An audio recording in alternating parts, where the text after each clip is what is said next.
धन्यवाद कार्यक्रम सञ्चालक कमरेडलाई।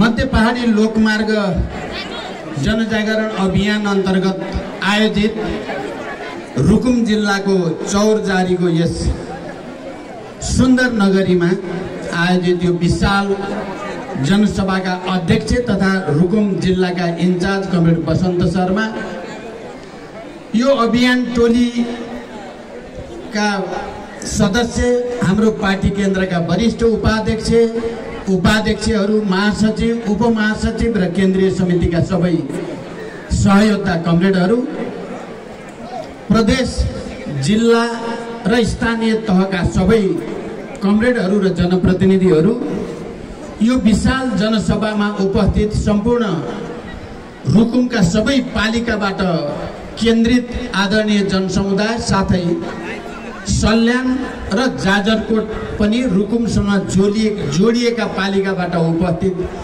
सम्पूर्ण जनसमुदायलाई म पार्टी केन्द्रको तर्फबाट र मेरो आफ्नो तर्फबाट फेरि क्रान्तिकारी अभिवादन भन्न चाहन्छु। स्वीकार्नुहोस् लाल सलाम। आदरणीय जनसमुदाय, मैले धेरै भन्नुपर्ने त छैन। यहाँ पूर्व वक्ता कमरेडहरूले इतिहासका केही घटनाक्रमको पनि उल्लेख गर्नुभएको छ। खास गरी कमरेड जनार्दन शर्मा प्रभाकरले 40-42 वर्ष अगाडिका कुराहरूदेखि आजसम्मको घटनाक्रमको बारेमा केही सङ्केतहरू उहाँले गर्नुभएको छ र हामीले यो अभियान किन र कसरी सुरु गर्यौं भन्ने बारेमा पनि अहिले उपाध्यक्ष कमरेड अग्निप्रसाद सापकोटाले पनि धेरै कुरा राखिसक्नु भएको छ। म अहिले तिनै कुरा दोहोर्याउनु भन्दा पनि म तपाईहरुसँगको सम्बन्धको बारेमा, नेपालको कम्युनिस्ट आन्दोलनको इतिहाससँग सम्बन्धित, खास गरी जनयुद्धको तयारीसँग सम्बन्धित घटनाक्रम बारे केही कुरा तपाईहरुको अगाडि स्मरण राख्न चाहन्छु। सबभन्दा पहिला त 40-41 सालमा पार्टीको एउटा महाधिवेशन भएको थियो र त्यो महाधिवेशनमा दुईटा विचार, दुईटा प्रवृत्ति र दुईटा लाइनको बीचमा संघर्ष चलेको थियो र त्यही संघर्षको क्रममा मैले एउटा विचारको, एउटा प्रवृत्तिको र एउटा लाइनको प्रतिनिधित्व गर्दै रुकुम जिल्लामा आएको थिएँ पहिलोचोटि र मैले आफ्नो प्रवृत्ति र विचारलाई यहाँका युवा कमरेडहरूमा स्थापित गर्ने गरी प्रस्तुत गरेको थिएँ। म त्यो स्मरण गर्न चाहन्छु। दोस्रो, 46 सालको ऐतिहासिक जनआन्दोलन, जुन आन्दोलन भन्दा अगाडि नै हामीले नेपालमा सशस्त्र क्रान्ति सुरु गर्नुपर्छ, दीर्घकालीन जनयुद्ध सुरु गर्नुपर्छ भनेर प्रारम्भिक तयारी हामीले गर्दै थियौं। तर देशमा एउटा ठूलो आन्दोलनको वातावरण बन्यो, जसलाई हामीले 46 सालको ऐतिहासिक जनआन्दोलन भनेर चिन्छौं।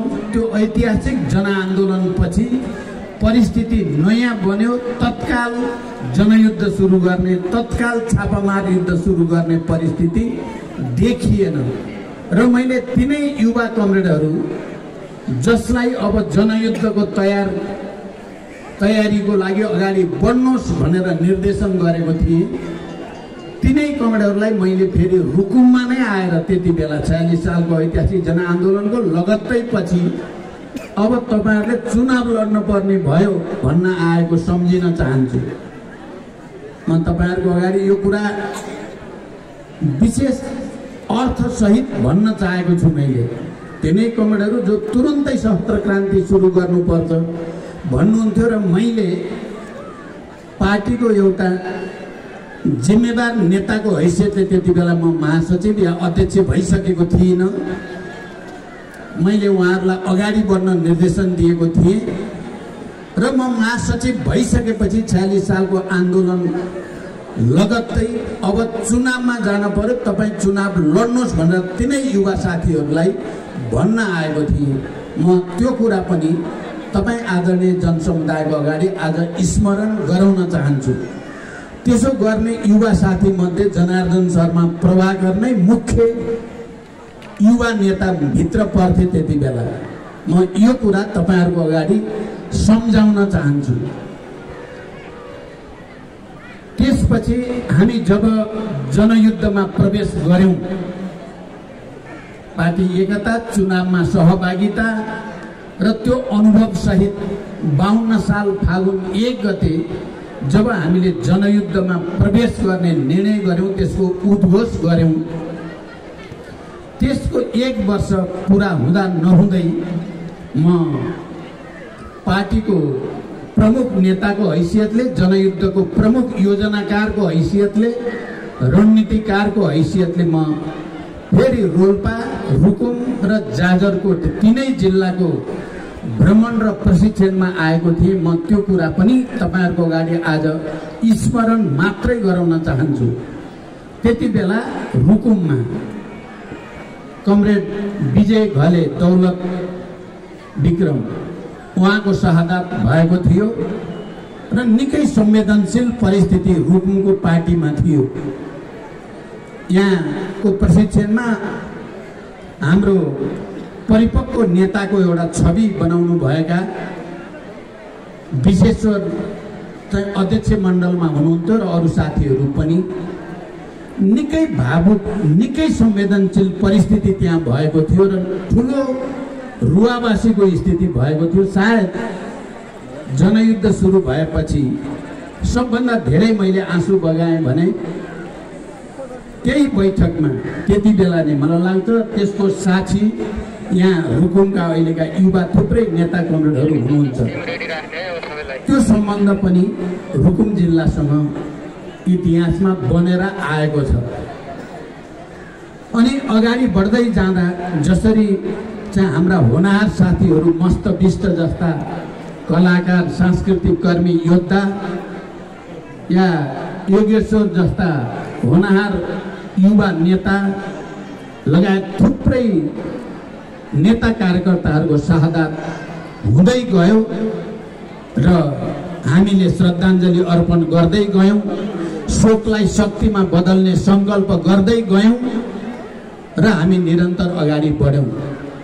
म त्यो परिस्थिति पनि अहिले तपाईहरुको अगाडि सम्झाउन चाहन्छु।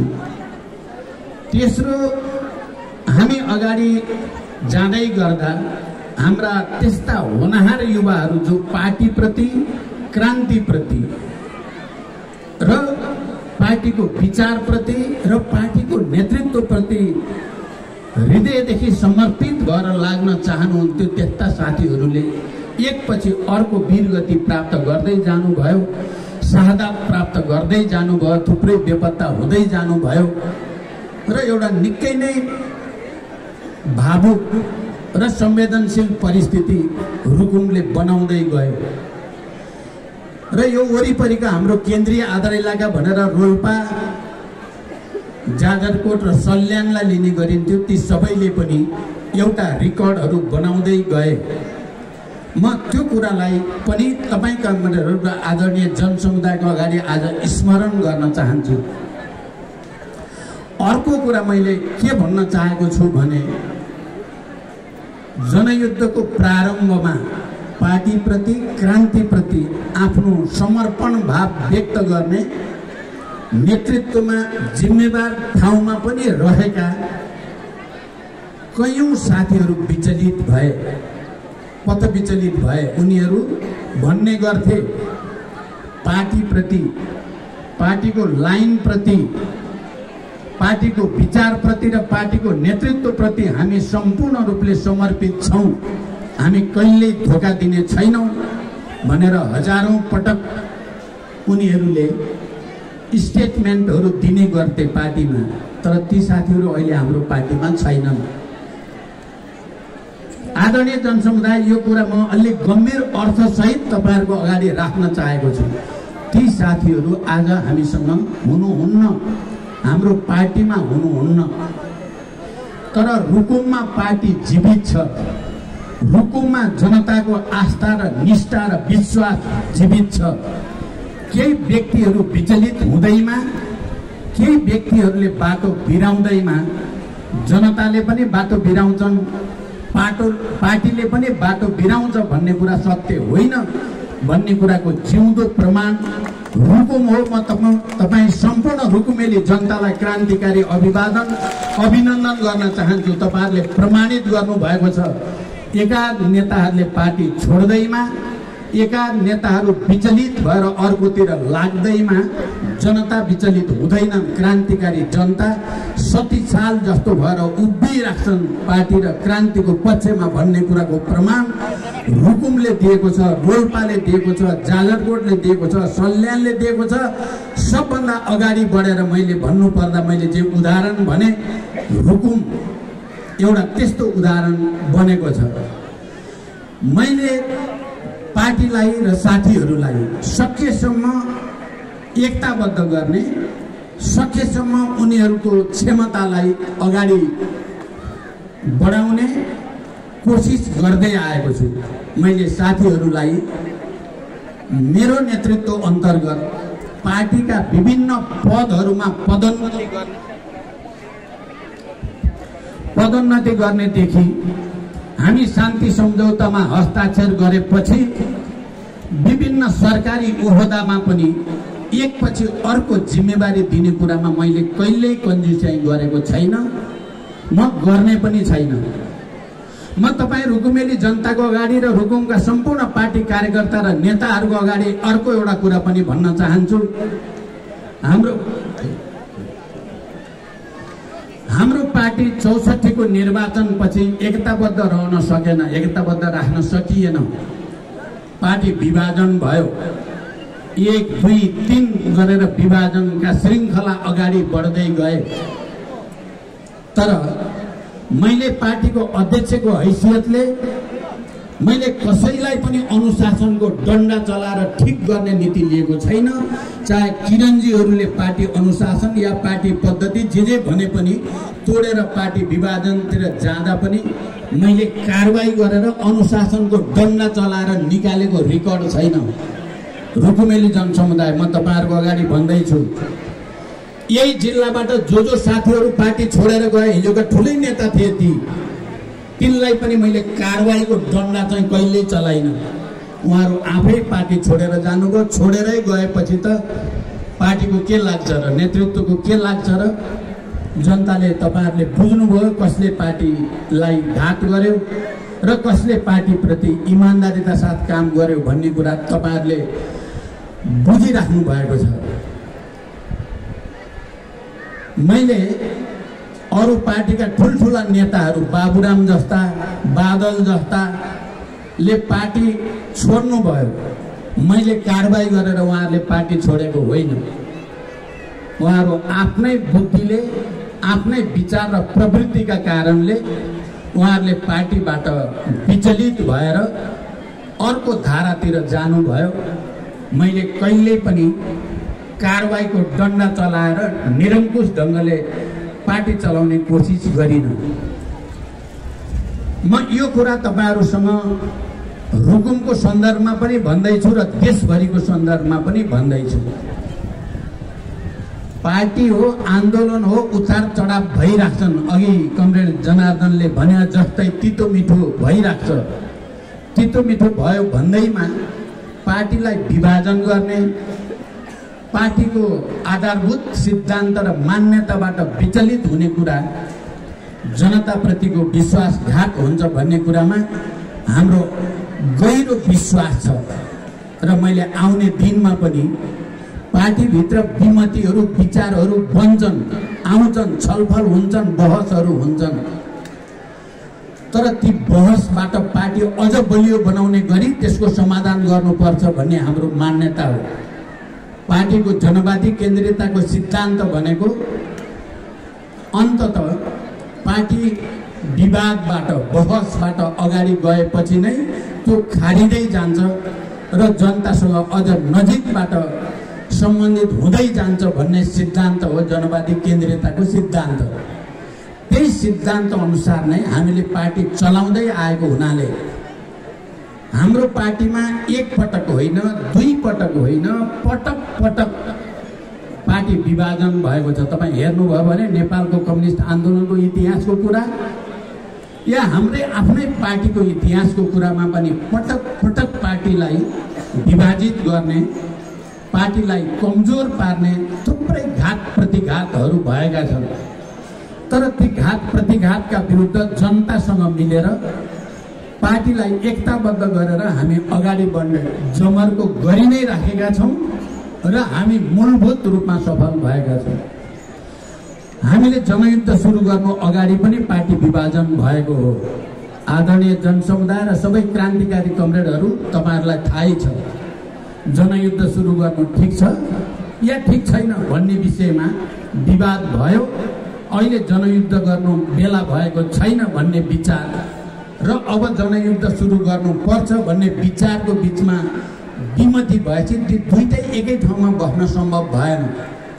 रणनीतिमा समाजवाद साम्यवादको उद्देश्यमा समानता हुँदा हुँदै पनि तत्काल पार्टीको आचरण कस्तो हुने, पार्टीको तत्काल कार्यनीति के हुने भन्ने विषयमा विवाद भएपछि एकै ठाउँमा बस्न सम्भव हुँदो रहेनछ। हामीले त्यो अनुभव पनि गर्यौं।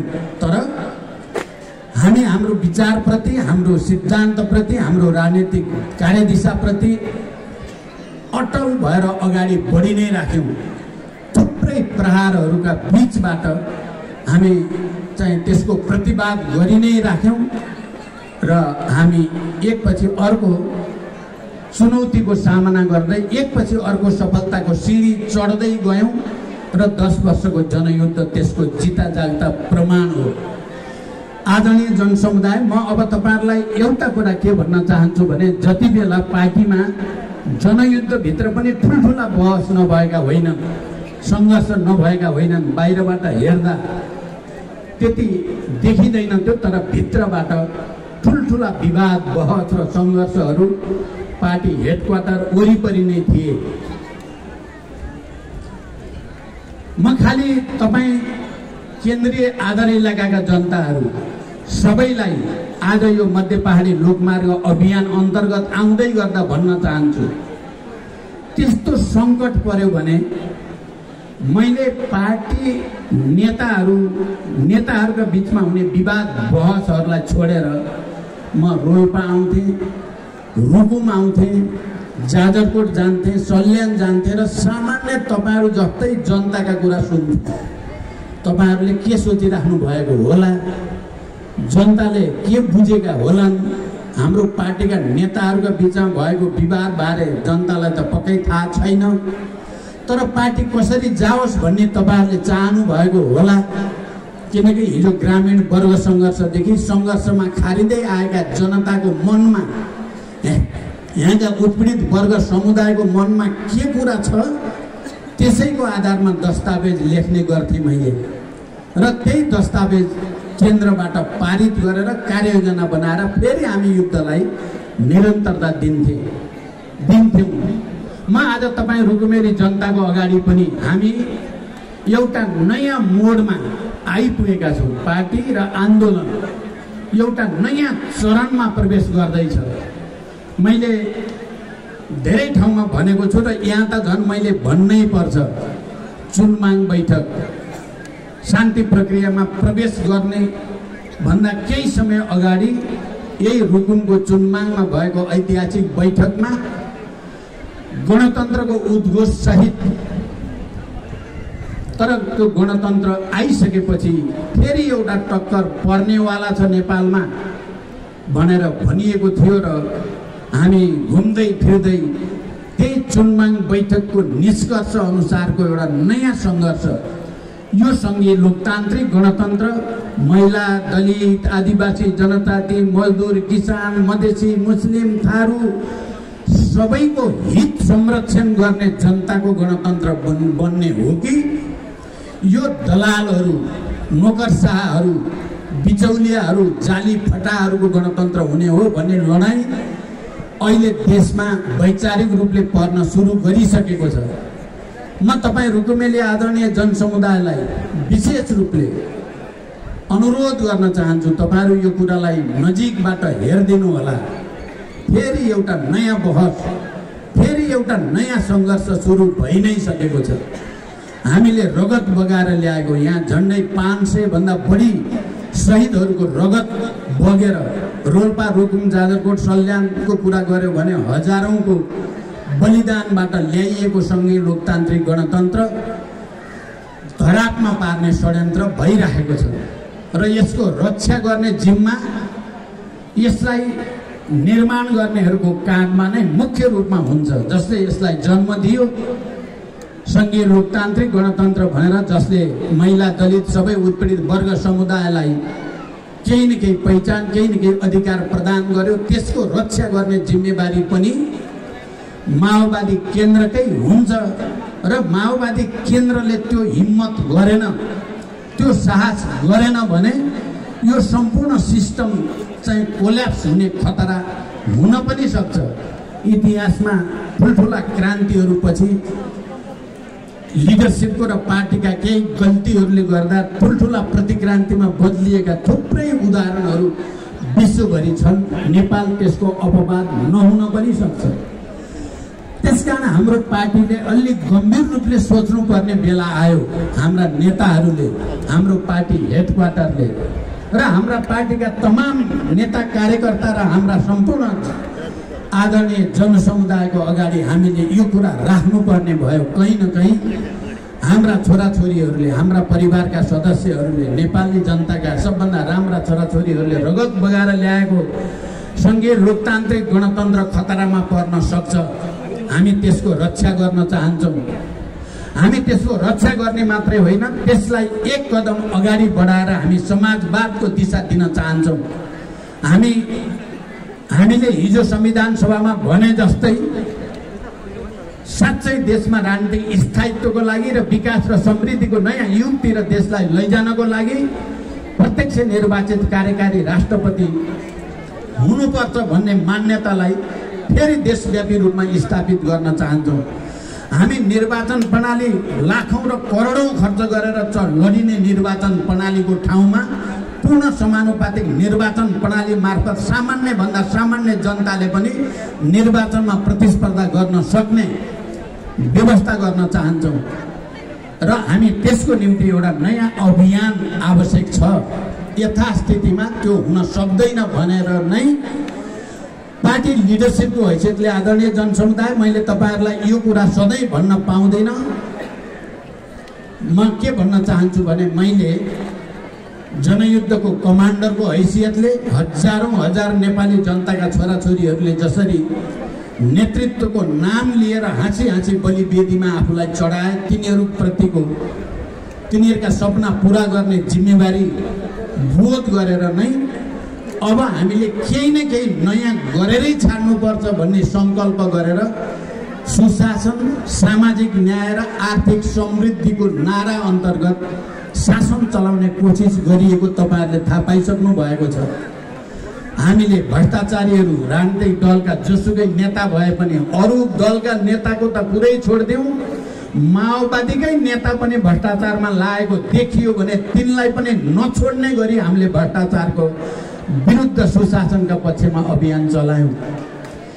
आदरणीय जनसमुदाय, म तपाई रुकुमेली र यस केन्द्रीय आधार इलाकाका जनतालाई यो कुरा पनि भन्न चाहन्छु, सायद नेपालको इतिहासमा मैले त्यस्तो प्रधानमन्त्री बन्ने अवसर पनि प्राप्त गरेँ जसले पुलिस एजेन्सीहरूलाई, जाँच एजेन्सीहरूलाई मैले भने, यदि तिमीहरूले अनुसन्धान गर्दै जाँदा प्रधानमन्त्री प्रचण्ड नै देखियो भने त्यसलाई पनि नछोड्नु, यो मेरो सिधा आदेश हो तिमीहरूलाई भनेर प्रहरीलाई आदेश दिने पहिलो प्रधानमन्त्री पनि म बन्ने अवसर प्राप्त गरेँ। आदरणीय जनसमुदाय, त्यसैगरी सामाजिक विभेदका विरुद्ध सामाजिक न्यायका पक्षमा, चाहे नागरिकताका कुरा होस्, चाहे मिटर ब्याज पीडितका कुरा होस्, चाहे सामाजिक सुरक्षा कोषमा आबद्ध गर्ने लाखौं नेपालीहरू जो विदेशमा छन् उनीहरूको हितको कुरा होस् या आर्थिक विकास र समृद्धिको कुरा होस्, त्यसको निम्ति एउटा नयाँ अभियान रेकर्ड बनाउने गरी सुरु गरियो। म त्यसको व्याख्या अहिले गर्न सम्भव छैन। तपाईहरुले देख्नुभयो, चाहे भारत भ्रमणमा होस् चाहे चीन भ्रमणमा केही ऐतिहासिक र दूरगामी महत्त्वका सम्झौताहरू गरियो। अन्तर्राष्ट्रिय मञ्चहरूमा पनि नेपाल र नेपाली जनताको इज्जत र प्रतिष्ठा बढ्ने गरी केही ऐतिहासिक पहलहरू भए। मलाई लाग्छ तपाईहरुले यो कुरा थाहा पाइसक्नु भएको छ।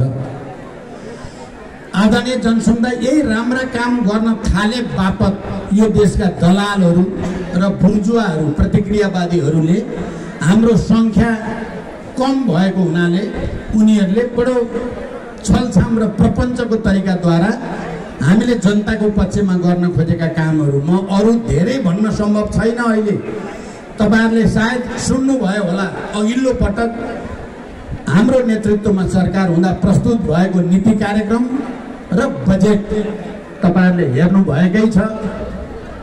त्यो नीति कार्यक्रम र बजेटमा कर्णाली प्रदेशको निम्ति विशेष प्याकेज प्रस्तुत गरिएको छ। दलितहरूको निम्ति विशेष कार्यक्रमहरू प्रस्तुत गरिएको छ। सुदूरपश्चिमको लागि र मधेसको लागि विशेष कार्यक्रम प्रस्तुत गरिएको छ। तर अहिलेको सरकारले ती सबै कार्यक्रमहरू जो कर्णालीको पक्षमा छन् ती सबै हटाएको छ। जो सुदूरपश्चिम र मधेसको पक्षमा छन् त्यसलाई हटाएको छ र फेरि ती कार्यक्रमहरूलाई दलालहरूको पक्षमा, पुँजीपतिहरूको पक्षमा बनाउने जमर्को गरिएको छ। त्यही यो पटक हुन त म पटक पटक कमरेड जनार्दन शर्मा प्रभाकरले मलाई हुकुम ल्याउनु भएको छ, तपाईहरुको अगाडि मलाई उभ्याउनु भएको छ। मैले तपाईहरुको अगाडि उभिएर धेरै सम्बोधन गरेको पनि छु। तर यो पटकको सम्बोधन ती भन्दा फरक हो भनेर म तपाईहरुलाई भन्न चाहन्छु। ती सम्बोधन एउटा प्रक्रिया र श्रृङ्खलामा थिए, तर आजको सम्बोधन त्यो प्रक्रिया भन्दा बाहिर, यथास्थिति भन्दा बाहिर गएर समाजवादी क्रान्तिको तयारीको निम्ति, स्वतन्त्र र आत्मनिर्भर राष्ट्रिय अर्थतन्त्रको जग बसाउनको निम्ति, समाजवादी क्रान्तिमा उत्पीडित वर्ग, जाति, क्षेत्र, समुदाय सबैलाई फेरि एकचोटि गोलबन्द गर्ने उद्देश्य सहित म अहिले तपाईहरुको अगाडि सम्बोधन गर्दैछु। जसरी हिजो जनयुद्धको अन्तिम तयारीको बेलामा तपाईहरुको बीचमा आएर हामी क्रान्तितिर अगाडि बढ्दैछौँ, तपाईहरुको भरोसामा, तपाईहरुको विश्वासमा, तपाईहरुको आस्थालाई सम्मान गर्दै हामी एउटा महान क्रान्तिको थालनी गर्दैछौँ भनेर मैले भनेको थिएँ। तपाईहरुले त्यति बेलाको सापेक्षतामा जोरदार समर्थन गर्नुभएको थियो र जनयुद्ध अगाडि बढ्दै गयो र 10 वर्षसम्म जाँदा यो झन्डै हाम्रो देशभित्रको प्रतिक्रियावादी सत्ताद्वारा पार लगाउन नसकिने शक्ति सहित आयो, विकसित भयो। आज फेरि हामीले त्यत्रो सङ्घर्ष र बलिदान गरेर ल्याएको उपलब्धिका विरुद्ध प्रतिक्रियावादी षड्यन्त्र तीव्र हुँदैछ। अब हामी खालि यो संविधानको रक्षा गर्ने मात्रै भनेर पुग्दैन। हामीले अहिलेसम्म पाएका उपलब्धिको रक्षा गर्ने मात्रै भन्यो भने हामी रक्षा पनि गर्न सक्दैनौँ। त्यसकारण म के भन्न चाहन्छु भने समग्र इतिहासका अनुभवहरूको अध्ययनबाट, राष्ट्रिय र अन्तर्राष्ट्रिय क्रान्ति र प्रतिक्रान्तिका अनुभवबाट शिक्षा लिएर एकचोटि फेरि समाजवादी क्रान्तिको निम्ति हाम्रो वर्गसँग, हाम्रो जनतासँग अपिल गर्ने समय आयो। अहिले त हामी खबरदारी मात्रै गरेका छौँ प्रतिक्रियावादीहरूलाई, भ्रष्टाचारीहरूलाई, जाली झेलीहरूलाई। तर यो अभियान जो हुलाकी मार्ग केन्द्रित भनेर तराई मधेसमा चलायौँ र अहिले मध्य पहाडी लोकमार्ग केन्द्रित भनेर मध्य पहाडमा चलाएका छौँ, यी दुईटै राजमार्ग हामीद्वारा अगाडि बढाइएका राजमार्ग हुन्। आदरणीय जनसमुदाय, मध्य पहाडी लोकमार्ग पहिलोचोटि प्रधानमन्त्रीको हैसियतमा मैले प्रस्ताव गरेको मध्य पहाडका जनताको आर्थिक जीवन र आर्थिक प्रगतिका निम्ति, नेपाल राष्ट्रको एकतालाई सुदृढ गर्नको निम्ति र यहाँको सांस्कृतिक विविधतालाई नयाँ राष्ट्रिय एकतामा बदल्ने उद्देश्यका साथ त्यसलाई अगाडि सारिएको थियो। आज त्यो सम्पन्न हुने चरणमा छ र हामी त्यही बाटोबाट यस क्षेत्रका जनता, जो आधार इलाकाका जनता, क्रान्तिका फलामे किल्लावाला जनतासँग हामी अपिल गर्न तपाईहरुको अगाडि आइपुगेका छौँ। त्यसकारण म तपाईँ रुकुमेली जनतालाई विशेष रूपले अपिल गर्न चाहन्छु, फेरि एउटा नयाँ क्रान्ति। तर अहिले हाम्रो योजनामा भूमिगत जानुपर्ने अवस्था छैन। हामीले अहिले नै हतियार उठाउनु पर्ने स्थिति पनि होइन, तर हामीले सदनबाट, सडकबाट र सरकारका मोर्चाबाट सशक्त आन्दोलन, एउटा नयाँ समाजवादी आन्दोलन, एउटा नयाँ सांस्कृतिक आन्दोलन, एउटा नयाँ आर्थिक आन्दोलन चलाउनै पर्ने बेला आएको छ। यही अपिल तपाईँ रुकुमेली जनतासँग र हाम्रो केन्द्रीय आधा इलाकाका जनतासँग विशेष रूपले र देशैभरिका क्रान्तिकारी जनतासँग पनि अपिल गर्न भनेर हामी यो अभियानमा अगाडि बढेका हौँ। मलाई विश्वास छ तपाईहरुले यस कुराको गहिराईलाई, यसको मर्म र महत्त्वलाई बुझ्नुहुनेछ र हामी एउटा नयाँ क्रान्ति, नयाँ तरिकाद्वारा अगाडि बढाउने संकल्प गएको केन्द्रीय समितिको बैठकबाट हामीले गरेका छौँ। आर्थिक समृद्धिको योजना तलैबाट निर्माण गर्ने कुराको कमिटमेन्ट हामीले गरेका छौँ। हामीले 123वटै पालिकाका प्रमुख उपप्रमुखलाई बोलाएर आफ्नो परिस्थिति अनुसार त्यहाँको प्राकृतिक साधन स्रोत, जनशक्ति सबै चाहिँ विचार गरेर योजना बनाएर आत्मनिर्भर अर्थतन्त्रको सुरुवात गर्ने योजना प्रस्तुत गरेका छौँ। त्यो अगाडि बढिसकेको छ।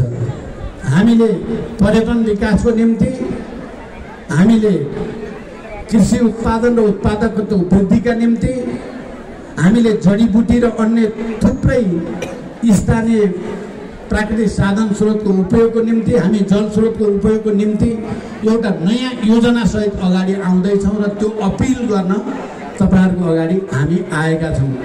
यति भनिसकेपछि म अब अन्तिममा के कुरा भनेर टुङ्ग्याउन चाहन्छु भने, मलाई थाहा छ मध्य पहाडी लोकमार्ग निर्माणको अन्तिम चरणमा त गएको छ, झन्डै 2/3 भन्दा बढी त निर्माण भइसक्यो, तर अहिले पनि भेरीमा पुल बन्ने कुरा अलपत्र परेको छ भन्ने कुरा मलाई थाहा छ।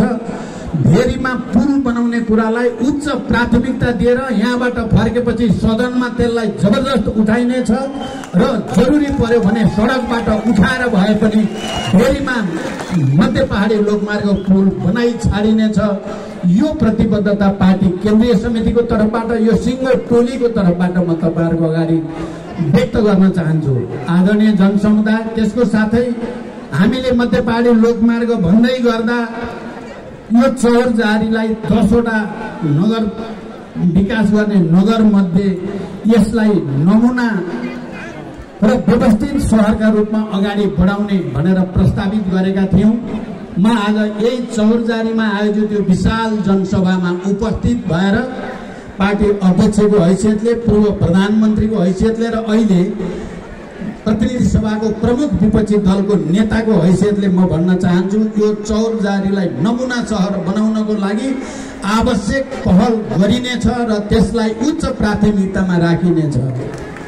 आदरणीय जनसमुदाय, त्यसैगरी 2 वा 2 भन्दा बढी गाउँपालिकामा कृषि औद्योगिकरणको नमुनाको रूपमा समाजवादको आधार तयार गर्ने र कृषिमा आधारित औद्योगिकरणको विकासको प्रक्रिया अगाडि बढाइनेछ।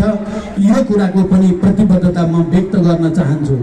जडीबुटी प्रशोधन केन्द्र स्थापना गरी कच्चा पदार्थ बेच्ने होइन, यहाँबाट कच्चा पदार्थ विदेशमा जान्छ, त्यहाँ प्रशोधन गरेर निकै महँगोमा हामीले किन्ने गरेका छौँ। त्यो स्थितिको अन्त्य गर्न सम्भव छ।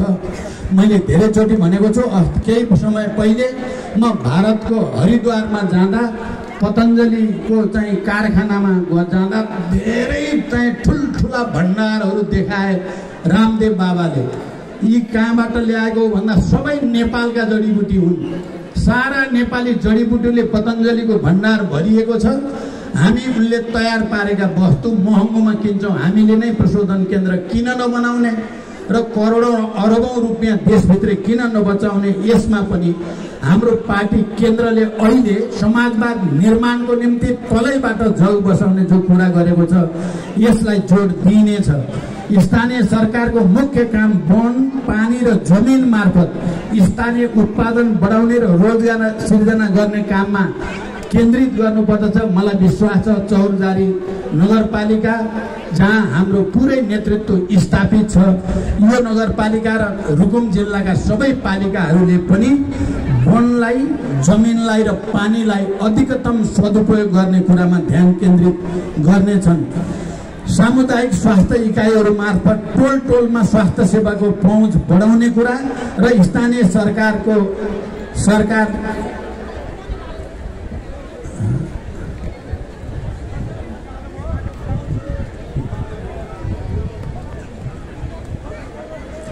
स्थानीय सरकारको पहलमा कच्चा पदार्थको अधिकतम सदुपयोग गरी रोजगारी सृष्टि गर्ने कुरामा ध्यान दिनुपर्नेछ। हामीले केन्द्रबाट एउटा त्यस्तो विज्ञहरूको समूह अनुगमनका लागि स्थानीय तहमा पठाउँदैछौँ। मलाई विश्वास छ रुकुम जिल्लाका तपाईँ क्रान्तिकारी जनसमुदाय, यहाँको पार्टी र वरिपरिका जिल्लाहरू सबैको समन्वयमा फेरि एउटा नयाँ समाजवादी क्रान्तिको आधारको रूपमा यसले विकास गर्नेछ। पार्टी हेडक्वार्टर तपाईहरुसँग यही अपिल गर्न चाहन्छ र सरल भाषामा भन्दा आउने 84 मा हामी 64 को भन्दा बलियो हुनै पर्छ। यदि बदमाशी भयो भने सडकबाट क्रान्ति फेरि एकचोटि गर्ने संकल्प गर्नै पर्छ। यही अपिल म तपाईहरुसँग गर्न चाहन्छु र म फेरि एकचोटि पार्टीको अध्यक्षको हैसियतले तपाईहरु सबैले मलाई भरोसा गर्नुभएको छ। आज पनि सबै साथीहरु, वक्ताहरूले, कलाकारहरूले पार्टीप्रति, लिडरशिपप्रति जो भरोसा गर्नुभएको छ, मैले पनि एउटा संकल्प लिएको छु। म तपाई रुकुमेली जनताको अगाडि, रुकुमेली पार्टीको अगाडि भन्न चाहन्छु, अन्तिममा 70-71 वर्षको उमेरमा देशव्यापी दौडमा म त्यत्तिकै निक्लेको छैन। एउटा नयाँ क्रान्ति बनाएर मात्रै माथि जाने विचारले म अगाडि बढेको छु। म प्रभाकर जस्ता कमरेडलाई पनि भन्न चाहन्छु, तपाईले जसरी आफूलाई सिपाही भन्नुभएको छ, मैले पनि आफूलाई जनताको सिपाहीकै रूपमा प्रस्तुत गर्ने जमर्को गरेर हिँडेको कुरा भन्दै फेरि एकतालाई सुदृढ गरेर समाजवादी क्रान्ति अगाडि बढाउन एक ढिक्का हौं भन्ने अपिल गर्दै बिदा हुन्छु। धन्यवाद। धेरै धेरै धन्यवाद। र अब छोटोमा यहाँ एउटा पार्टी प्रवेशको कार्यक्रम रहेको छ। फेरि पनि हाम्रो पार्टीमा आउन स्वागत गर्ने क्रमलाई किन रोकौँ र नेपाली चौरजारी नगरपालिका वडा नम्बर 11 नेकपा एमाले परित्याग गरी नेपाल कम्युनिस्ट पार्टी माओवादी प्रवेश गर्ने चन्द्रबहादुर ओली, त्यसैगरी कांग्रेस पार्टी परित्याग गरी माओवादीमा